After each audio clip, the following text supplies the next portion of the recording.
Right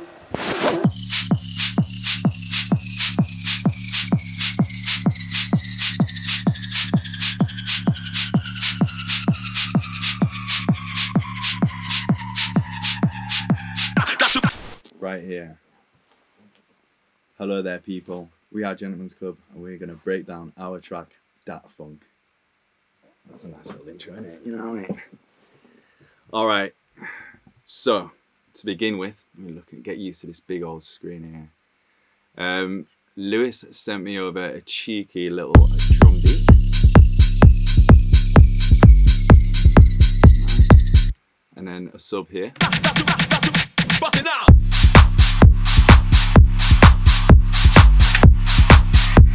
Like, all right, cool. What can we do to make that interesting? So what I usually do would be make a little breakdown into a build-up. That funk, that dirty motherfucking funk. In the club, we get crunk to the. Excuse the language. Funk. We hit you with that dirty funk. So on the vocals, what I like to do is obviously add a bit of oomph to it, and to do that you'll hear a bit of reverb, a bit of delay on the vocals. That funk, that dirty motherfucking funk. In the club, we get crunk. I do quite a lot of weird things on the vocal as well. We've got here. So with the reverb, I like to kind of build it up slowly and kind of make it more and more present as it's getting nearer to the drop. But I kind of do a little fake drop here, so I'll just isolate and you can hear it properly. That funk, that dirty motherfucking funk. In the club, we get crunk to the. We hit you with that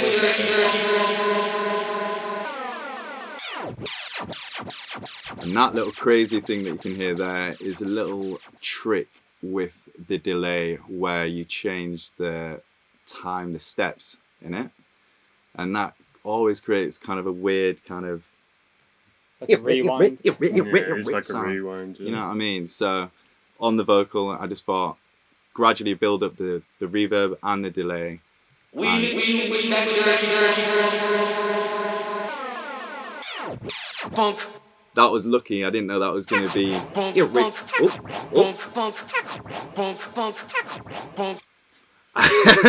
I didn't know it was going to do the that sort of thing. I didn't know it was going to land bang on perfectly on where it says funk. That's kind of a mistake that turns into the perfect kind of, I don't know what you call it, but a mistake that sounds so good that you keep it. And then I do the same thing again. Funk. So you have that. Funk. Yeah. That dirty motherfucking funk. And then funk. We hit you with that dirty. Into the drop. And then, so we'll do that. That's the intro, and then the actual drop itself. I mean, maybe starting from here actually. Funk. Funk. That dirty motherfucking funk.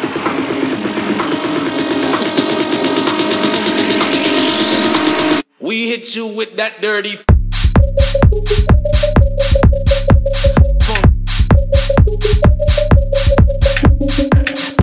Okay, so with the synth itself, what I did is I took kind of a basic synth. I think it was just a sine wave actually. I think it was literally a sine wave that was kind of turned into a square, but I just used the sine part of it. Slapped a bit of white noise on top of that to kind of give it that airy feel. I'll just solo it so you can hear what's going down. Here. You can bypass the effects as well. Yeah, so this is it with all the effects on, and then without any effects, it's going to sound pretty lame, I think. So really, I don't know, it actually kind of takes back a lot of the sound. So what I've used on there is a lot of stuff. I got Facturator, which is, I always kind of add it to my basses to give it a bit more of a crunchy feel. A pulverizer, which is kind of a standard for me as well. Initially just slap that on there. Because Pull your thing down. yeah, let's pull this little thing down. Nice one, Saul. Yeah, so I use pulverizer. I never put too much dirt or anything on there. I don't squash it too much because I know that I'm going to be compressing it a bit later anyway. But really, that's just to kind of, if I want to change the tone, I can do that easily in pulverizer. Another thing that makes a massive difference is Decimart. I think without Decimart, it kind of is just the original sound, if I'm right. Oh no. Oh no, it's just autos lock on.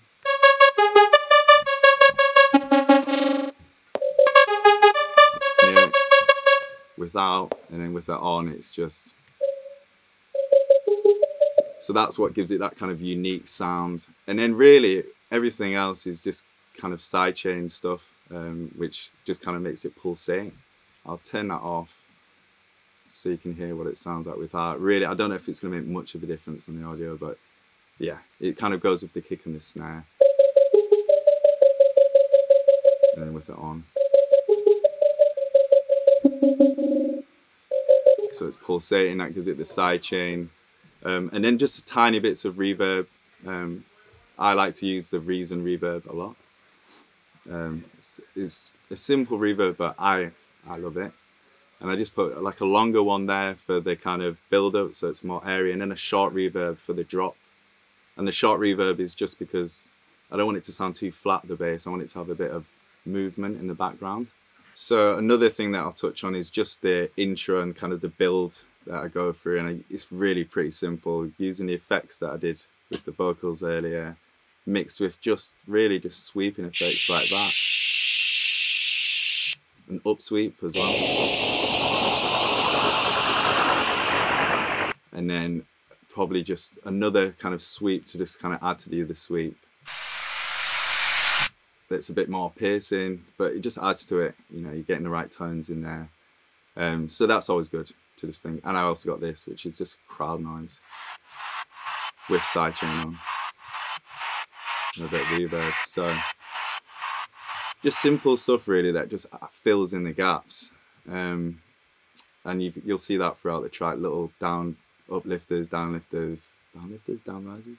I don't know what the hell you call it. Downlifter. Downlifter. Sounds wrong, doesn't it? I'll just see what these are. Even stuff like that, you know what I mean? Just anything really, just to kind of fill up the noise. With the second drop, I wanted to go something, using the same synth, but kind of go for a different take. Using the synth, kind of remixing your own track, I'd say, is what you should do for second drop. I'll let it build into it and you can get a grasp of what's going on. And then I'll kind of break it.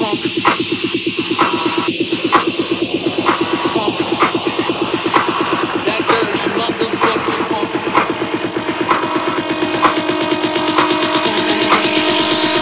Hey yo, party people in the motherfucking house.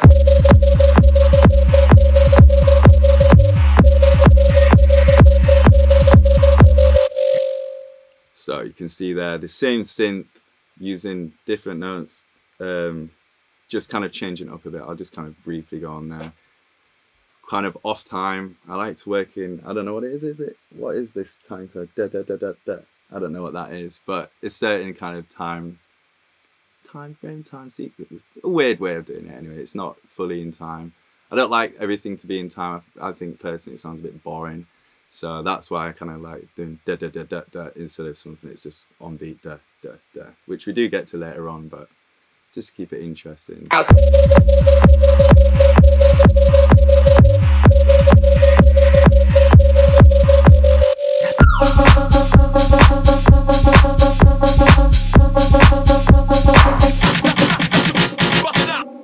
So yeah, you see it there, the second drop, you've got to keep it interesting. I think that's the kind of main jits of a second drop. I would always try to make it as interesting as possible, remix it, go in a little bit. Besides that though, this is when I then send it to Saul with these elements in. Kind of quite a basic track, really. I don't know if that's basic to everyone watching, but you know, it's fairly basic. Not a massive track, not a massive Reason project. So then I'd send this to Saul, and then Saul does his magic, which you'll get to in a second. Nice. That dirty motherfucking funk. In the club we get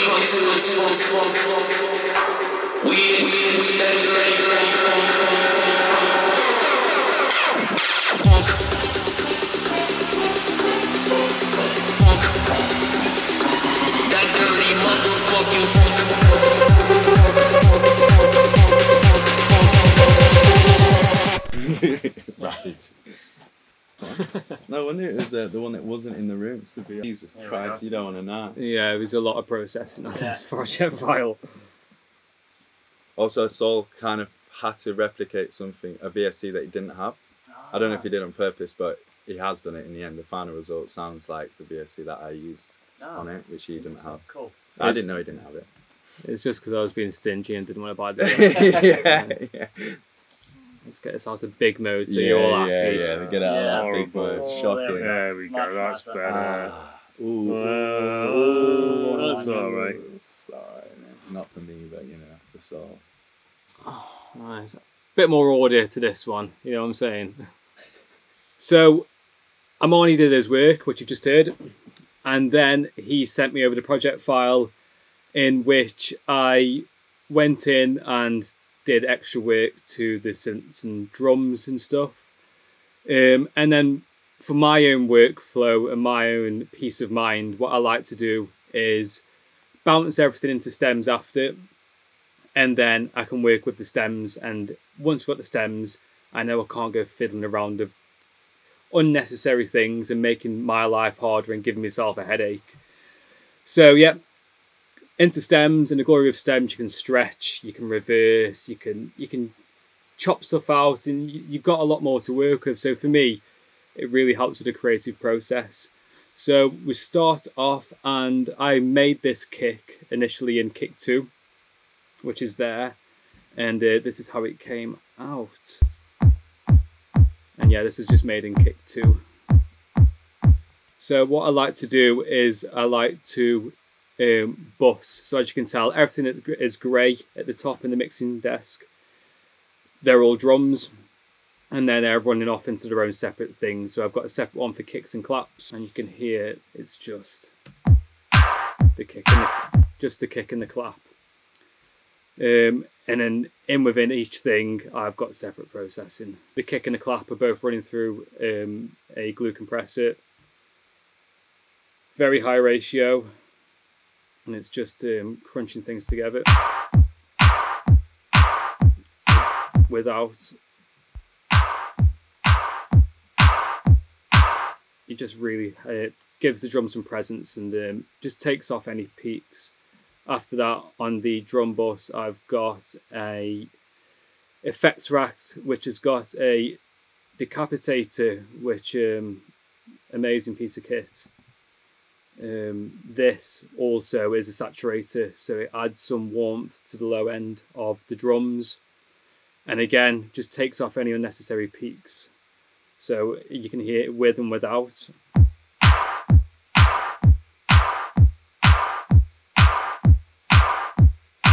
Just really beefs things up. And after that, if you can see at the top, the kick and clap are then running into this drum bus. This is where it all gets very messy, and anyone else who would work on this project would be baffled, because I baffle myself. So then that all runs into the drum bus, which all these other things run into. And then we've got this one, which is a parallel reverb bus, which just really helps all your drums to sit in the same room. So it's got a very short reverb on there, and that's running parallel to the drums. So if you're unfamiliar with parallel processing on Reason, you right click what you'd like to parallel, you create a parallel channel, and then that will be a duplicate of the signal, which then you can process as you like, and it would be running in parallel with the original signal. Yep, so this is the reverb, which runs in parallel with the drum signal. EQ'd before, taking off the low end because you don't want reverb on the low end, or else you're going to get low end rumble. Take off some of the high end, so you're not getting that high end sizzle on the reverb. You just need it to sit in the middle of the drums. And then, yep, very short reverb on there. Valhalla, 100% wet. That's a must for it to be 100% wet if you want to run it in parallel, or else you're going to have clashing frequencies. Again, more reverb, more EQ after the reverb, and that's just to take any more unnecessary frequencies out of there. And then I have a side chain, so it's ducking with the kicks and the snares. And this this side chain I have duplicated on all the other important things that need side chaining throughout the whole project. And this is the length of the kick, which I've had to measure in milliseconds, just so it all ducks around at the same time, with and without.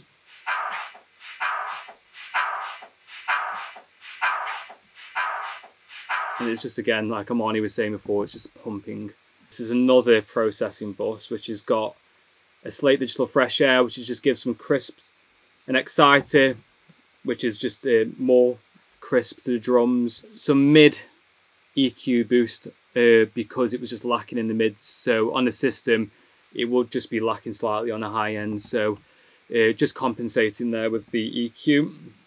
And I think this is a multi-band dynamic EQ. Yeah. And this is just helping give some extra life to the high end. The drums, give or take, there is a few layers in there, a few funny little layers. For example, on the switch up here, I have this water drop underneath, and it just gives it like a splashy sound. And it's got reverb on there, but when it's all together with the kick and the clap,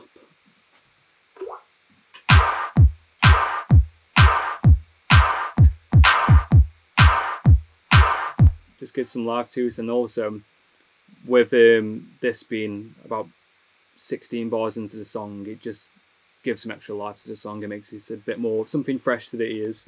Another little trick I've got here is, this is the clap for the drop.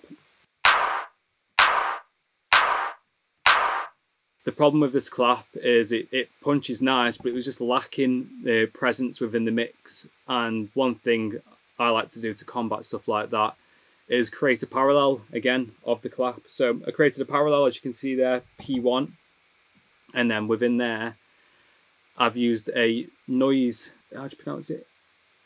Denise noise? I don't know. And that's running parallel, and that just really helps it to just cut through in the mix where it wasn't before. So together,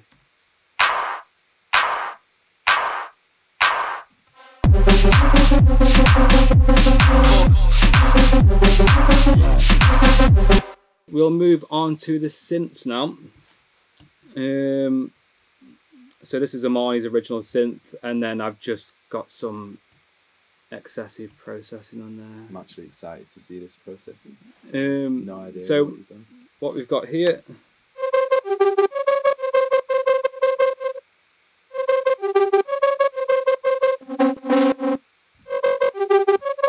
So this is all the processing on the synth.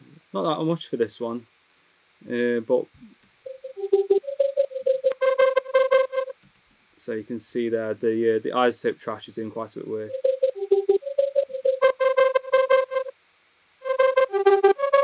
So yeah, iZotope Trash, taking out that low end is just unnecessary, and it was quite a gnarly frequency around there, which I've just scooped out. It's a bit of a subtractive EQ in. This I use synchronous. Basically, a lot of people like to automate the channel sliders at the top, and I'm not a fan of doing that because you can't really turn it up and down once the channels are automating. So what I do, if I need things automating in volume, I'll just stick a synchronous at the end and just use the volume on that, because then I can use the channel sliders as I please after. But yeah, that's a synth there, and then I've got a parallel running of it, which is quite a heavy reverb.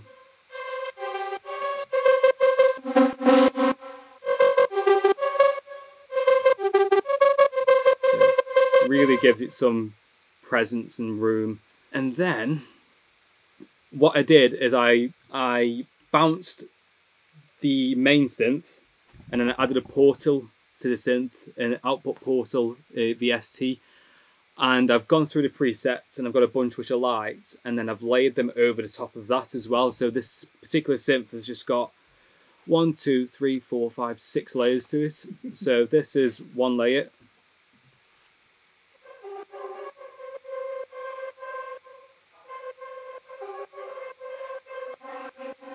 Which has just got some weird delays and it's panning and stuff as well, which just gives your song some width and some stereo imaging as well. And then we've got this one, which is, again, portal chops and automations, which gives these ones.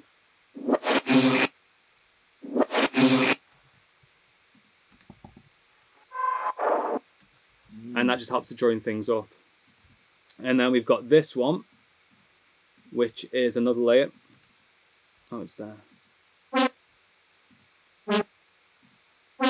So when that's with these, if you can hear that.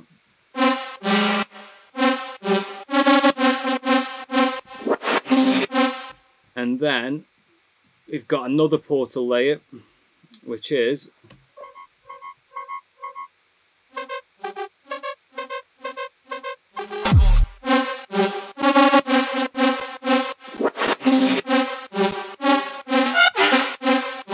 give it some bounce. And then there we're running into this bus one, which is, it's got a lot of processing on. So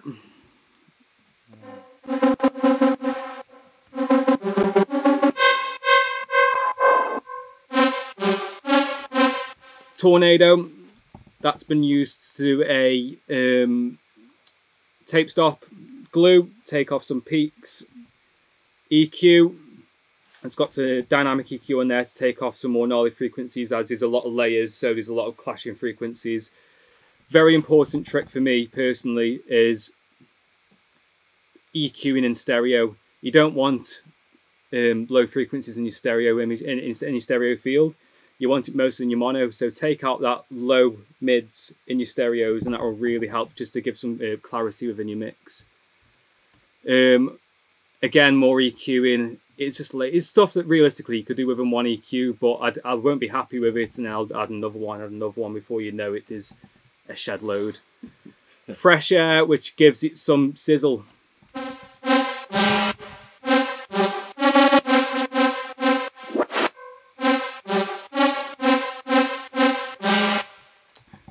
And then again, that's my usual synchronous to lower the volume of things, and at the end, standard clip.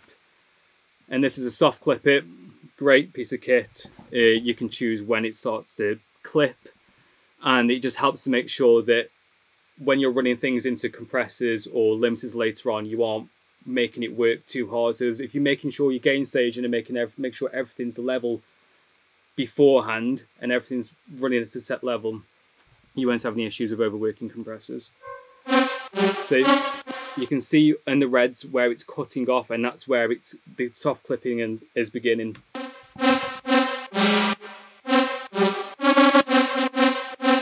There's more. So we've got the acid synth in the intro, which are made in Serum.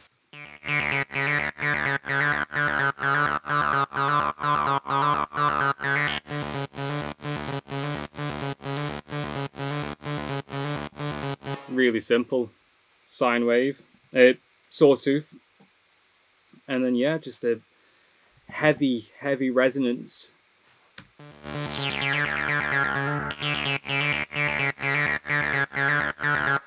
Simple stuff.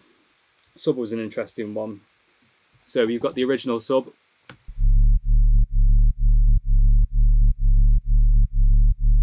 It's quite a rolling synth, rolling sub. I've got a parallel running to that.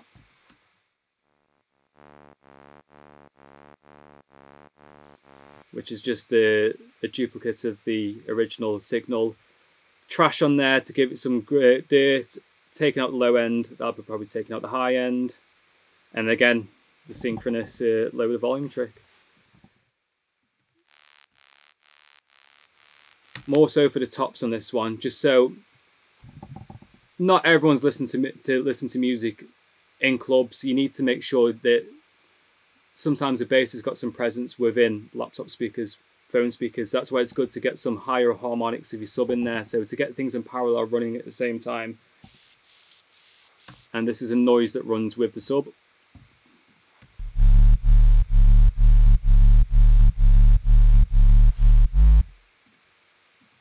And what I did to make that is I put a ring mod on there and set the settings to bandpass filter, and then you can set the width to really wide, and that just gives, obviously your sub's always going to be a mono, so you can set your noise to be really wide, and it just, again, more width, more stereo.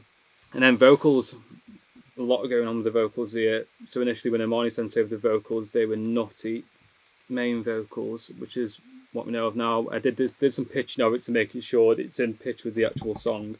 That funk, that dirty motherfucking funk. In the club we get funk. And then what I did is I duplicated the vocals, and then I made, again, a lot of Portal versions and laid them in there. So some of the Portal layers that you can hear are a delay version.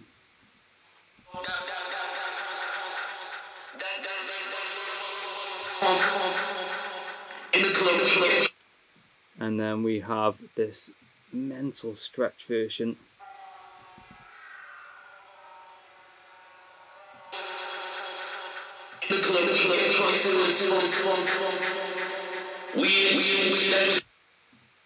And then we've got a pitched version.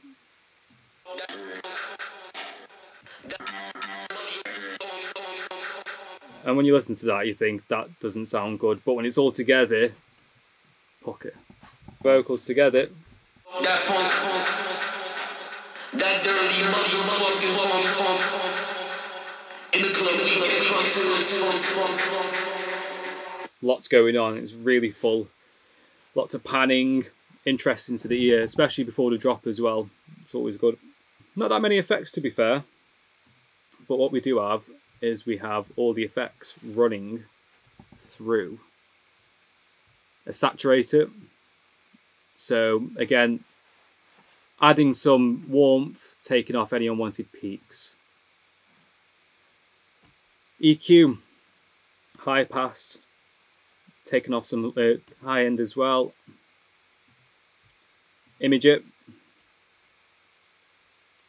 you don't really want low end width in your effects. Shaper box, which is the same as what's on the synth, so everything's got the same side chaining throughout. Oh,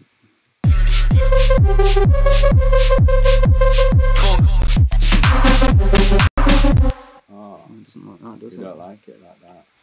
The CPU's having a bit of a fit. I wonder why. All Souls effects. What else have we got? I mean, Some yeah, you sick just nailed tricks. off. Yeah. You've made it look like me and Lewis are just nothing in GC. Like we just send you like crap projects. Don't say that. And then yeah, the master. We do get our songs mastered by good old Bob Mack. How does he do it? He does it a special way, doesn't He uses analog. He uses analog equipment, and we're a big fan of the analog equipment style. But when we get playables ready, this was a playable version that we were playing out in clubs, and for that on the mastering bus, we've got an imager.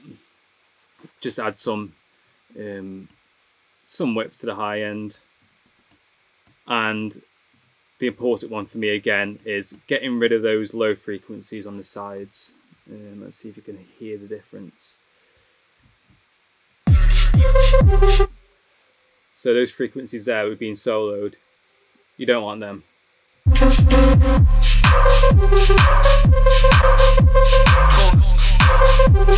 And then, good old limiter. Just on there. Doing probably too much work, but sounds good, so fuck it. No rules in music, baby. There's no rules. The only rule is enjoy yourself and use reason. Yeah, I could go on all day waffling, to be fair, but the basics are there. A lot of the stuff you explained and the stuff you've got on there is like essential anyway. It's like you can repeat a lot of it onto other stuff, can't you? Yeah, most definitely. absolutely. But all in all, excessive amounts of processing, lots of headaches, lots of pissing myself off. And the end result is a happy soul. Semi-happy.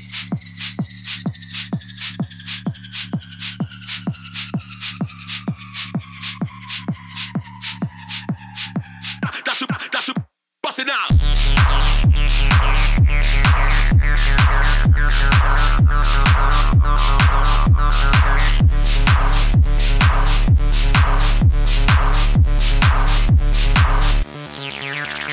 That funk, that dirty motherfucking funk. That dirty motherfucking funk.